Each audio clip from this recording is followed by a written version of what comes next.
Y quería compartiros hoy acerca de una parábola que ya en alguna otra ocasión hemos compartido, pero como siempre vengo diciendo, uno puede leer la palabra de Dios varias veces, que todas las veces que uno la lee saca enseñanzas nuevas, porque eso es lo que significa que la palabra sea viva.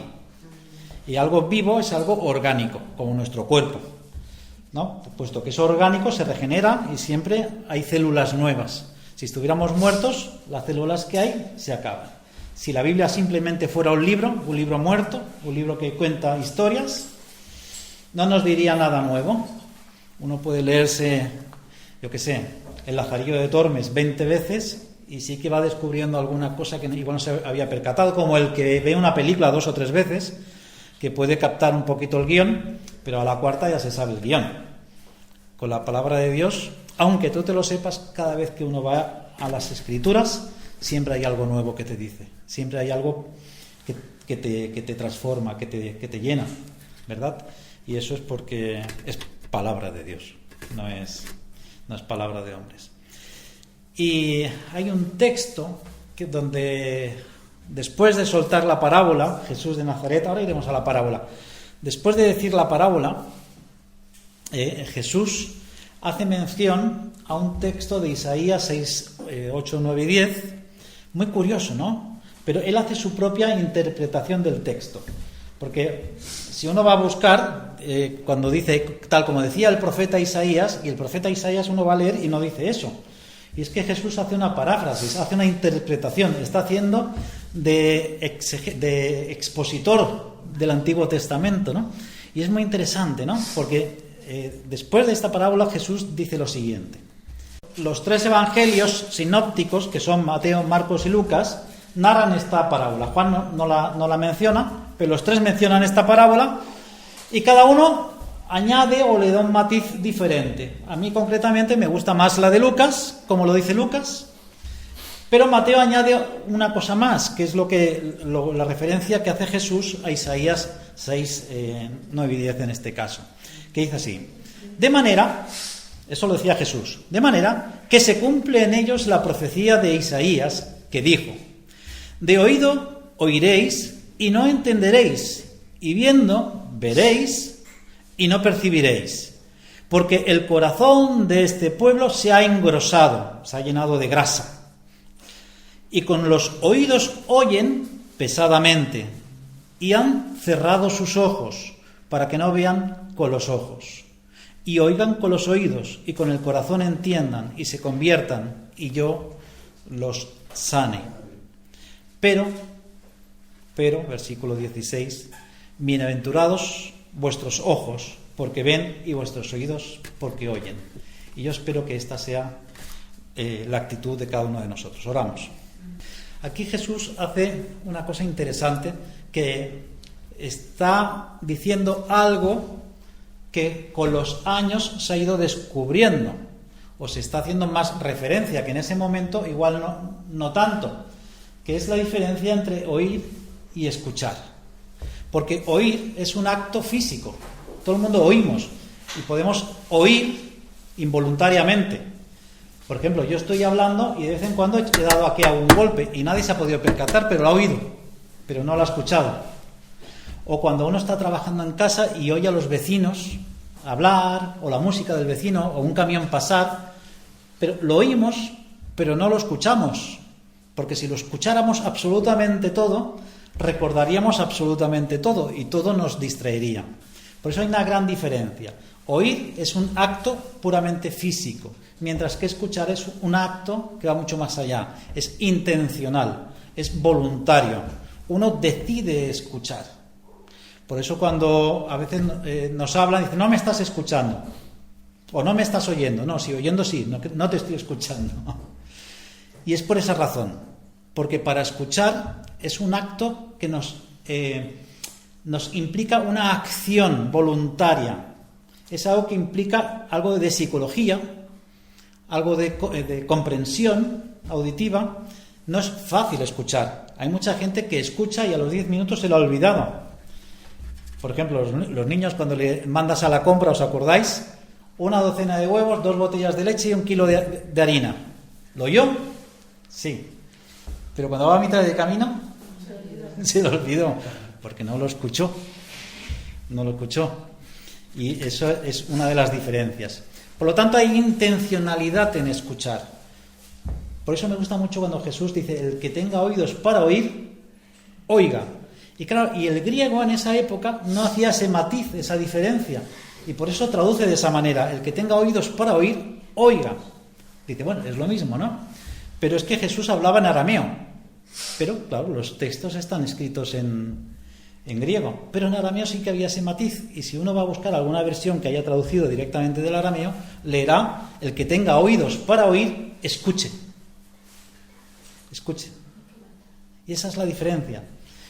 Y nos vamos a dar cuenta que para escuchar hay que tener una habilidad, mientras que oír es una capacidad. Todos somos capaces de oír, a no ser que tengamos una sordera, ¿no? Que lo cual es algo ya físico, que tendríamos que hablar de otra cosa. Todos tenemos capacidad de oír, todos oímos, más o menos, con un poquito más de oído duro, más o menos todos oímos, pero todos no escuchamos, porque escuchar es una habilidad, no solo una capacidad. Todos somos capaces de escuchar, de oír, pero no todos somos capaces de escuchar, porque se hace habilidad con el hábito de aprender a escuchar. O sea, ni los propios discípulos entendieron, porque no escucharon atentamente, no deshirbanaron todas las palabras y todas las cosas que Jesús decía. De hecho, vamos a leer ahora la palabra y aún así le preguntan: ¿pero qué significa esto? No escucharon. Y todos tenemos la obligación, mucho más como creyentes, pero sobre todo como seres humanos, a aprender a escuchar. Y hay que a los niños enseñarles desde pequeñitos no solo a oír, sino a asegurarnos de que escuchan. Porque es muy importante. Porque un niño que desde pequeño aprenda a escuchar es un niño que va a perfeccionarse mucho mejor como persona, va a ser una persona mucho más íntegra, mucho más capacitada y además mucho más habilidosa con el tiempo. Y si es creyente, mucho mejor, porque no va a tener problemas de comprensión auditiva. ¿Habéis oído hablar de la comprensión lectora? Que hay gente que le mandas un WhatsApp y te lo entiende mal siempre, todas las veces. No tienen comprensión lectora.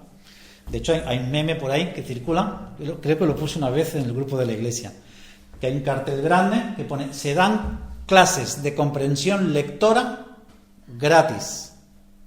Y hay uno que está preguntando y dice: ¿de qué son las clases y cuánto valen? No entendió nada, ¿no? Y hay gente así, ¿eh?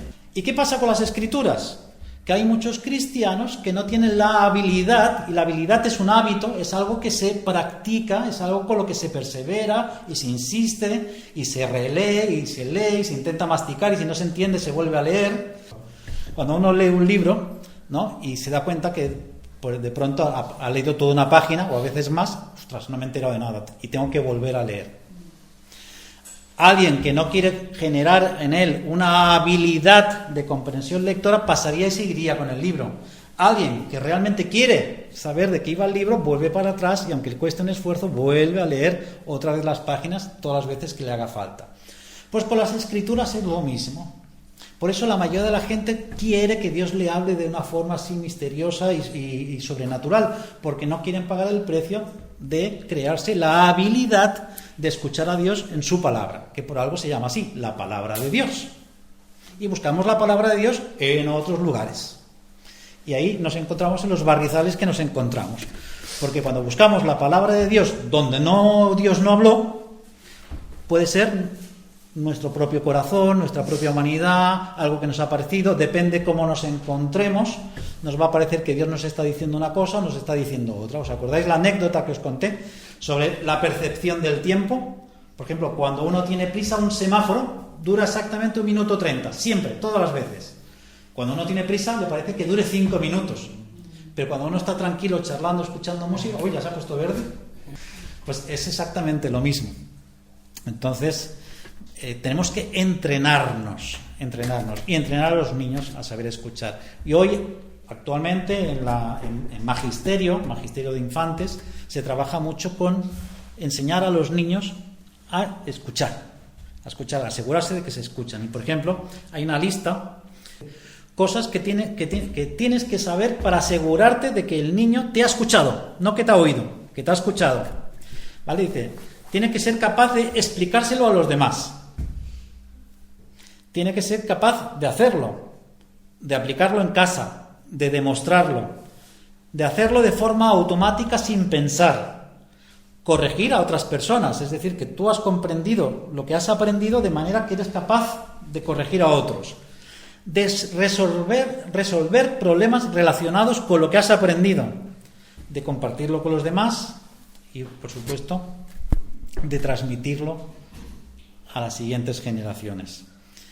Somos nosotros los creyentes habilidosos escuchando la palabra de Dios de tal manera que podamos decir que hemos escuchado, lo cual significa que hemos aprendido y somos capaces de explicárselo a los demás, de hacer la voluntad de Dios, de hacer lo que dice la palabra, de aplicarlo en casa, es decir, en nuestra vida, de demostrarlo, pero además de hacerlo de forma automática, no estando pensando, porque cuando uno está pensando qué es lo que tiene que hacer, realmente no lo ha integrado.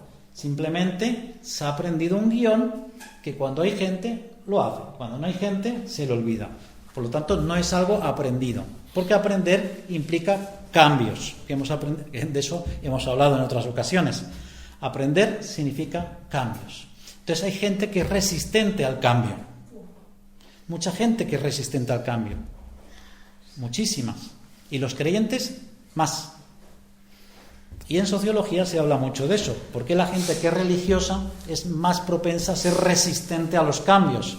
Porque hay una cuestión de peso mucho más trascendental para ellos. Sean el Dios que crea, Pues es la misma reacción en cualquier religión. Son resistentes al cambio porque su responsabilidad está fuera de ellos. Y eso pasa mucho en los cristianos. El cristiano no quiere ser responsable de sus actos. El cristiano no quiere ser responsable de escuchar la voz de Dios en su palabra. Él no quiere ser responsable de sus propios actos. Siempre le echa la culpa al enemigo, al diablo, al vecino, al pastor, quien sea. No quiere ser responsable de las consecuencias de sus errores. Mientras que la gente del mundo, a esos se les llama delincuentes. Y en el mundo cristiano se llaman buenos cristianos. Y un buen cristiano es alguien que escucha, y por lo tanto, si escucha, hace cambios en su vida, y si hace cambios en su vida, significa que es responsable de lo que hace con lo que Dios le ha dado. En este caso, Dios nos ha dado la palabra, el mensaje, la semilla.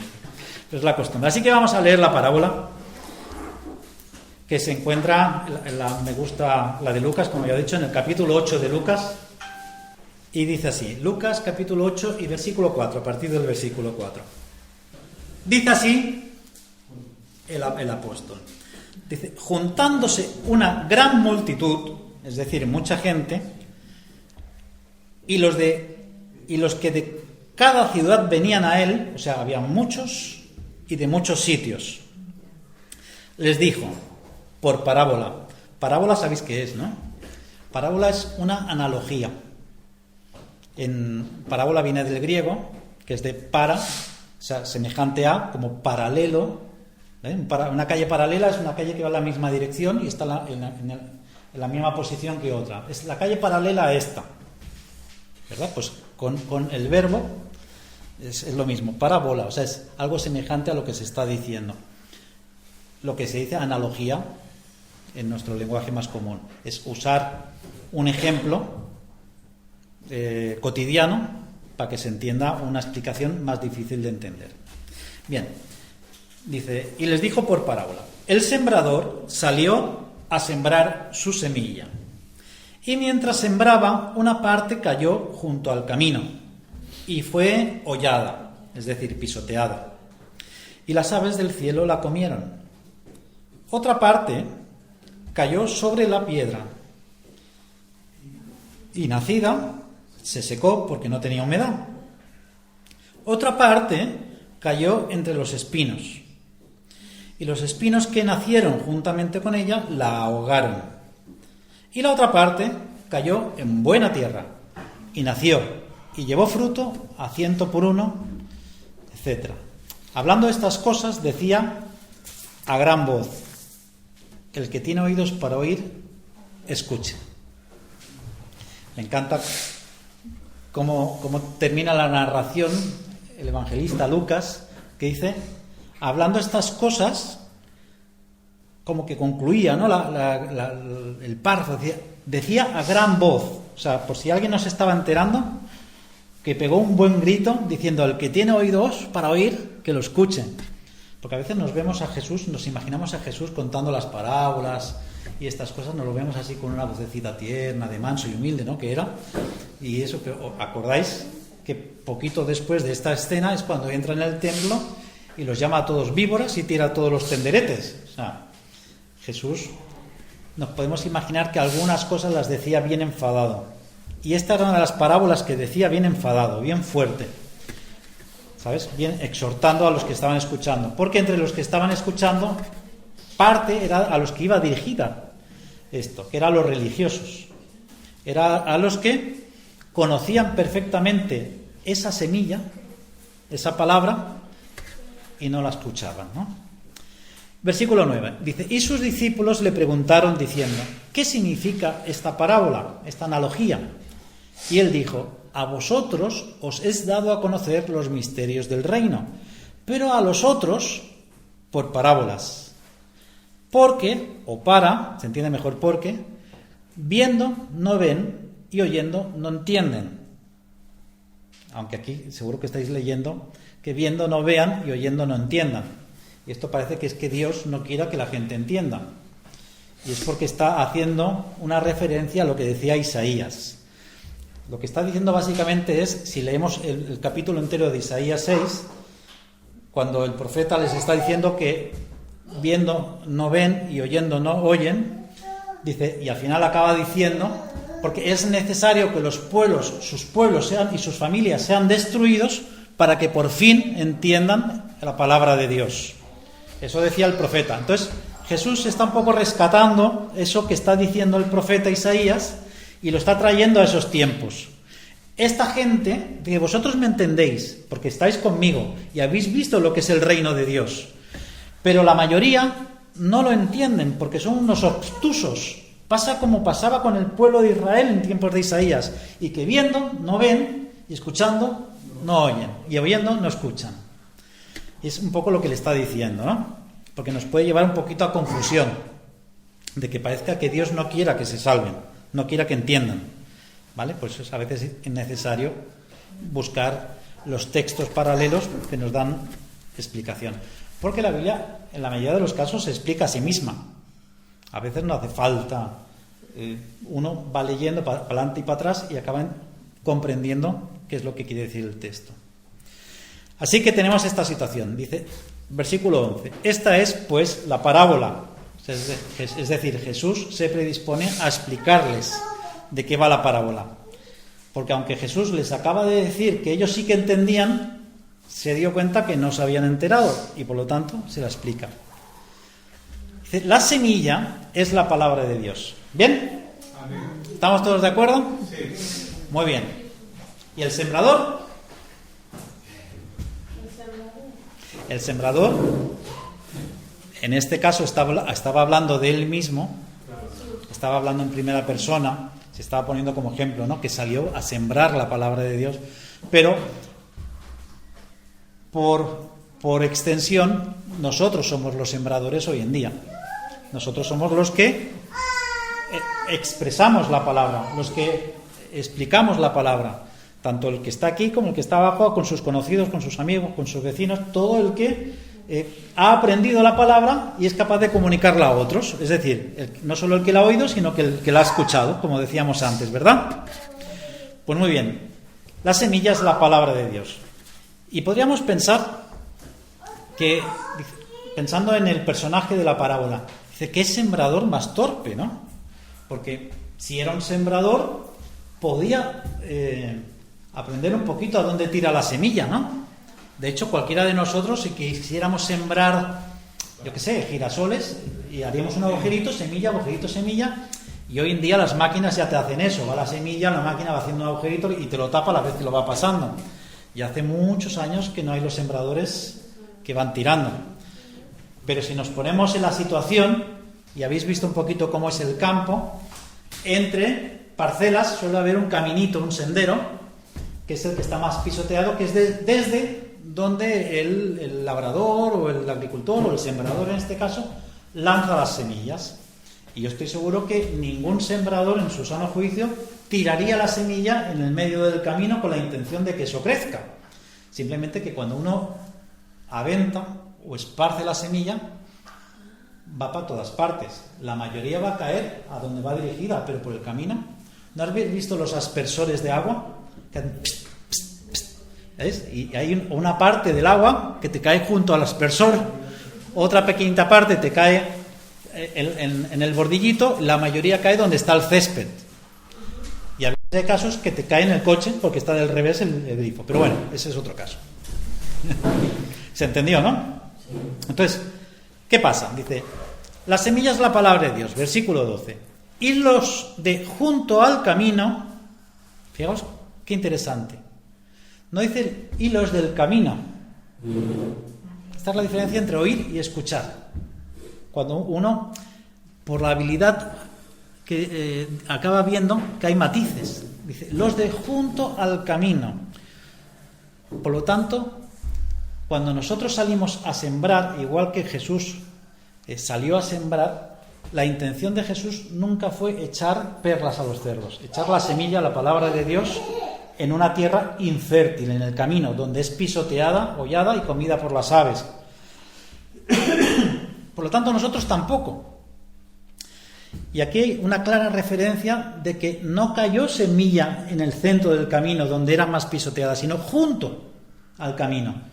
Ahí se ve la intención del sembrador de lanzar la semilla. Entonces, algo cae junto al camino, no en el mismo camino. Y los de junto al camino son los que oyen, y luego viene el diablo, el enemigo, y quita de su corazón la palabra para que no crean y para que no se salven. ¿Quiénes pueden ser esta gente? Cualquiera. Lo dice aquí claro, pero bueno, por poner ejemplos, son los que oyen, pero no cuajan. Dice, esa semilla es pisoteada, luego vienen las aves y se la comen, ¿no? ¿Qué pasa hoy cuando en esta sociedad? Es una sociedad dura al Evangelio, como ese camino duro, pisoteado, porque mucha gente o muchas veces había pasado por ese sendero y era imposible que una semilla por sí sola pudiera echar raíces, ¿no? Y la sociedad de hoy en día un poquito es así, es una sociedad dura. Una sociedad no solo es dura, en este sentido, esta sociedad no solo es dura, sino que está llena de 1000 ideas diferentes. Está la ideología de género, están los budistas, los testigos de Jehová, los mormones, los Hare Krishnas, los hindúes, los del yoga, los de no creo en nada, los ateos, los agnósticos, los escépticos, los ucranianos, no, esos son otros. De cualquier cosa. ¿Qué sucede? Que aunque la semilla tuviera alguna posibilidad de echar raíces, al caer en terreno tan duro, tan poco fértil, cualquier otra cosita lo quita del medio la idea, la posibilidad de que lleguen a escuchar la palabra. Y eso pasa hoy en día. Por eso no debemos de perder el tiempo. Si se nos abre la oportunidad, la aprovechamos. Pero hemos de aprender a sembrar en buena tierra, en este sentido. Y ahora lo vamos a ver. No desperdiciar semillas en el camino. Pondré otro ejemplo. Voy a poner otro ejemplo. El ejemplo del cine, cuando se hacía el cine. Después de 3 años, habían venido 1 o 2 inconversos. Y yo le decía a Joaquín, digo, no vale la pena seguir invirtiendo el dinero que inviertes tú, yo no estoy poniendo nada, solo tiempo, no vale la pena porque no trae fruto, busca otra cosa. Vamos a ver por dónde, o otro cine en otro lugar, o otra cosa, ¿no? O sea, ¿por qué perder tiempo en un terreno que no es fértil, que es infértil, ¿no? Y a veces nos pasa un poquito eso. Y la Iglesia, como está mimetizada con el mundo, de hecho los cristianos cada vez notamos menos diferencia con el mundo. Yo me acuerdo de una mujer que decía, claro, hay que ver su perspectiva también, ¿no? Tampoco es que tengamos que ahora vivir como se vivía hace 40 años el cristianismo, que era otro mundo. Pero parte de razón tenía. Dice, es que no era creyente. Dice, es que los cristianos antes dabais gusto veros. Cómo vestíais, vuestro lenguaje, las cosas que hacíais. Dice, pero ahora no encuentro diferencia. Te quedas así un poquito, que quieres entender lo que está diciendo. Y en cierto modo es que nos ha pasado que nos hemos mimetizado con el mundo. Somos cristianos como la mascarilla de Dani, de camuflaje. Y no hay diferencia con el mundo, ¿no? Entonces, muchos cristianos en las iglesias, suponiendo que sembremos la palabra de Dios en las iglesias, han endurecido su corazón y no quieren escuchar. Oyen, pero no escuchan. No son vidas transformadas. Y son totalmente impermeables. Yo me acuerdo que estuvimos dando un estudio sobre Proverbios un año entero y había una pareja que no aprendió nada. O sea, era acabar la clase y automáticamente decían, uy, qué bien le iría esto a fulanito, o qué bien le iría esto a menganita. Dios. Y yo pensaba dentro, si sois los que más lo necesitáis. Pero hay gente así que es totalmente impermeable, ¿no? Estos son los que están junto al camino. Ahí es donde cayó semilla y no hay manera. Y pueden pasar años y ves que hay cristianos que no cambian, que todo sigue igual, que tienen algún momentito que parece que, pero no. Estos son los de junto al camino. Y cuando viene cualquier cosa, otro que pasa por encima se va con esa otra moda, ¿no? Viene, es pisoteada, por decirlo de alguna manera, por otra cosa y con ese se va a la suela del zapato de ese otro, ¿no? O vienen las aves y se lo llevan, ¿no? Versículo 13. Están, estas son palabras de Jesús, dice, están los de sobre la piedra. Él hace ese matiz, que cayeron sobre una roca, no una piedra. Nosotros pensamos una piedra, una piedrita. El original dice roca. Caen sobre un montículo de piedra, ¿no? Dice, son los que habiendo oído reciben la palabra con gozo, con alegría, pero estos no tienen raíces, crecen por algún tiempo y en el tiempo de la prueba se apartan. Es decir, pronto brota y pronto muere. Y eso pasa en muchas cosas, como la burbuja inmobiliaria. Todo lo que sube muy rápido, baja muy rápido. Y hay muchos cristianos así, que por algún momento alguien en un congreso se emocionaron ahí con la palabra desafiante y todo eso, y en el camino de regreso pues van bien, maravilloso, pero cuando llegan a casa con la rutina convencional, ahí ya se les pasó. Es decir, que su fe dura lo que dura la emoción. Por eso pasa que muchos cristianos necesitan constantemente de enchufarlos a la corriente para que tengan esas descargas de adrenalina, para que su fe no falle. Yo me pregunto, ¿qué sería de estos cristianos si, como Pablo, los encarcelaran, o como estos de Ucrania, los persiguieran por estar simplemente en la calle repartiendo alimentos?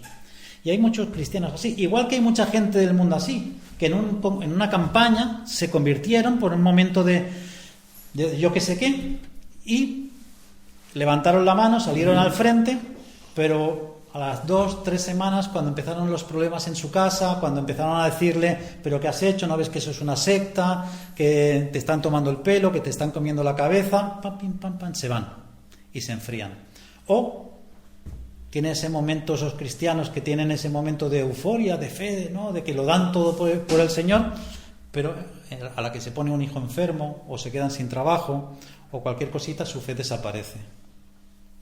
Cuando los problemas deberían de fortalecer nuestra fe, en todo caso. Esos son los sobre la piedra. La semilla cayó y el poquito polvo que hay hizo que echara un poquito de raíces, saliera una pequeña hierbita, pero a la que sopló un poquito el viento, a la que cayó una buena tormenta, eso se arrastró con todo. Es un poco como las orquídeas que nacen entre las rendijas de las piedras, ¿verdad? Ahí o entre las rendijas de algunos árboles, y ahí crecen, pero son tremendamente delicadas. A las que le falta un poquito más de luz, menos luz, un poquito más de humedad, menos humedad, ¡pam!, se mueren. Pero como Dios es muy sabio, nunca dijo entre las rendijas de la piedra, sino dijo sobre la piedra, para que nadie dijera, mira las orquídeas son muy bonitas y sí que agarran.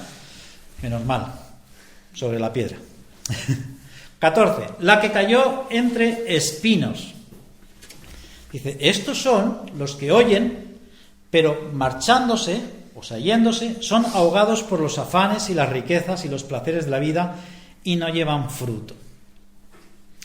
Esto nos puede recordar, ¿no?, al mismo caso, a los inconversos que escuchan la palabra, pero cuando ven que hay que pagar un precio, no quieren pagarlo. Y de hecho es la excusa que muchos dan hoy en día a aceptar. Dice, yo creo, pero de momento no, porque piensan que tienen que sacrificar tanto en sus placeres, en su ocio, en su economía, etcétera, que no quieren pagar ese precio. Dice, yo creo en Dios, pero ahora no, quizá más adelante, cuando viva un poco la vida. Eso me lo han contestado así de veces. Pero es que los creyentes pasa un poquito lo mismo.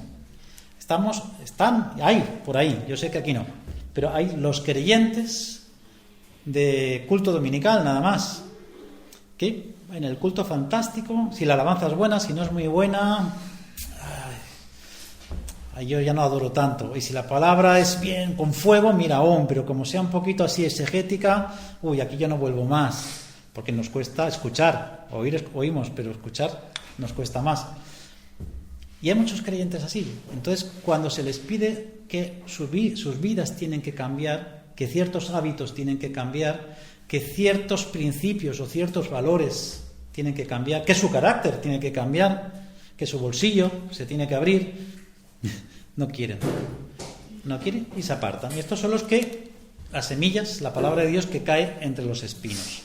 Y me acuerdo del rosal que teníamos aquí detrás de la puerta, un rosal precioso, pero a la que nos descuidamos durante la pandemia, los espinos crecieron alrededor del rosal y lo dejaron sin luz y sin nutrientes. Y lo han matado. No hay manera de... Ni Giovanni ha conseguido resucitarlo. Y eso nos puede llegar a pasar. Nos puede llegar a pasar que los afanes de esta vida, la rutina, el trabajo, el que no llego, a veces meternos en más cosas de las que alcanzamos. Yo he visto a creyentes que se sacan una tarjeta de crédito para ir pagando la anterior tarjeta de crédito. Entonces, esos son afanes de esta vida que ahogan al cristiano. Que ¿cómo uno se va a poder sentar, abrir las Escrituras a solas, en un momento en que pueda escuchar a Dios y buscar en su palabra, en ese momento de serenidad? Sí, nuestra vida está llena de afanes, de prisas, de deudas, de pleitos, de riñas, de mil cosas, de amarguras. Yo qué sé, cada uno se puede imaginar algún ejemplo. Pero me encanta cómo termina, ¿no?, la explicación de Jesús. Dice, más la que cayó en buena tierra. Aquí no hace ninguna explicación, ni sobre, ni junto, ni al lado de. Los que cayeron en buena tierra. Estos son los que y aquí sí que hace los matices Jesús. Estos son los que con corazón bueno y recto retienen la palabra oída y como consecuencia dan fruto con perseverancia. Fijaos la de matices. Jesús no hizo ningún matiz al principio, pero sí lo hizo al final. Así que si la semilla es la palabra de Dios, ¿quién es la tierra? Nosotros somos la tierra. Ahora, ¿qué clase de tierra queremos ser nosotros? Porque aquí lo que Jesús hace es pasarle la responsabilidad no al sembrador, sino a la tierra. ¿Qué diríamos? ¿Pero esto qué es? ¿Es de locos? Pues esto es lo que está haciendo Jesús. ¿Por qué? Porque la palabra de Dios es viva y eficaz por sí sola. Por sí sola. Se puede explicar mejor o peor, pero la palabra de Dios es viva y eficaz por sí sola. Por lo tanto, el sembrador nada más que siembre, poco o mucho, la palabra de Dios, si cae en buena tierra, va a llevar muy buen fruto. Por lo tanto, Jesús lo que hace es pasar la responsabilidad de que haya fruto o no a la tierra. ¿Qué clase de tierra somos? Somos tierra superficial, ese polvo volcánico que veis ahí en la superficie de una roca. Somos tierra pisoteada, bueno, algunos sí, pero para la gloria de Dios nos despisoteamos en su nombre. Estamos rodeados de espinos. Vamos a quitarnos a toda esta gente tóxica de alrededor, hábitos tóxicos, costumbres tóxicas. Vamos a quitarnos todos estos espinos de alrededor que ahogan nuestra fe y ahogan nuestro crecimiento. Vamos a sacarnos la cera de los oídos espirituales para no solo oír la palabra de Dios, sino escucharla, para que cuando nosotros la escuchamos hay transformación en nuestro interior, hay cambios que producen estas actitudes, porque todo esto es intencional. La buena tierra, dice, estos son los que tienen corazón bueno. ¿Uno nace con corazón bueno o nace con corazón malo? Todos nacemos con el mismo corazón. A medida que uno va creciendo es que deciden si su corazón es bueno o es malo. Es una decisión. Nuestro contexto, nuestro entorno puede condicionarnos, pero Dios nos ha dado un momento en nuestra vida adulta que tenemos la capacidad de decidir si hacemos lo malo o hacemos lo bueno. Por lo tanto, es una decisión que para ser buena tierra tenemos que tener corazón bueno. ¿Qué más? Recto. Es decir, que lo que estamos escuchando lo estamos poniendo en práctica. Que retiene la palabra oída. Qué bueno. Que a veces oramos, ay Señor, ayúdame a retener tu palabra. Es un hábito. Dios nos puede ayudar, evidentemente. Pero es un hábito. Nosotros tenemos que ejercitarlo. Y tenemos que leer sobre lo releído. Y tenemos que memorizarlo. Y tenemos que masticarlo y meditar en esa palabra. No por mucho leer uno sabe más, sino poquito masticado y aprendido, es decir, que haya transformado algo en nuestra vida. Un solo versículo masticado, meditado, contemplado, orado, puede hacer mucho más que aprenderse un capítulo entero de la Biblia, mucho más, que retienen la palabra oída y dan fruto, pero no dan fruto ocasional, es lo que pone aquí, porque podríamos decir, bueno, pues hay un momento que alguien tiene ese encuentro con Dios y empieza a dar fruto. Y da un fruto, qué maravilloso. Que le suele pasar a la gente que nunca hace nada. Que cuando hace algo se le valora. Ay, mira, no, pero qué cambio ha dado. O al marido sinvergüenza, que cuando trae un ramo de flores, ay, no, pero es que mira qué ramo me ha traído. Es tan bueno. Que dan fruto con perseverancia. Para siempre, como diría José Mota, de ahí en adelante, que es algo natural, que es algo constante, que han escuchado la palabra con corazón bueno, recto, con oídos que escuchan, habituados a escuchar, entrenados a escuchar, de tal manera que dan fruto de manera continuada. Esa es la buena tierra. ¿Queremos ser buena tierra? Amén. Yo también. Por lo tanto, es un mensaje en dos direcciones. Una, por parte del sembrador, de aprender también a apuntar, porque incluso el sembrador aprende. Los niños de los agricultores al principio tirarán la semilla por donde les parece, se les escapa de las manos, pero a medida que van aprendiendo el oficio saben lanzar mejor la semilla, me imagino, ¿no? Yo no lo he hecho nunca así, pero me imagino. Por lo tanto, hay un mensaje para el sembrador también, de saber tirar a buena tierra. Pero el mensaje más importante es el reto que nosotros tenemos para ser esa buena tierra. Y fijaos, Jesús era un buen sembrador, el mejor. Era el gran maestro, le llaman. Continuamente le llaman maestro, gran maestro, maestro, rabí. ¿Cuánta semilla no llegó a esparcir Jesús? Y pocos le siguieron. Por lo tanto, la responsabilidad no está en el que siembra, está en la tierra.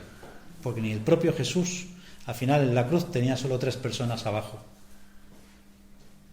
La responsabilidad está en la tierra. Yo quiero ser esa tierra buena que cuando abro las Escrituras echa raíces en mi interior. Amén. Que así sea.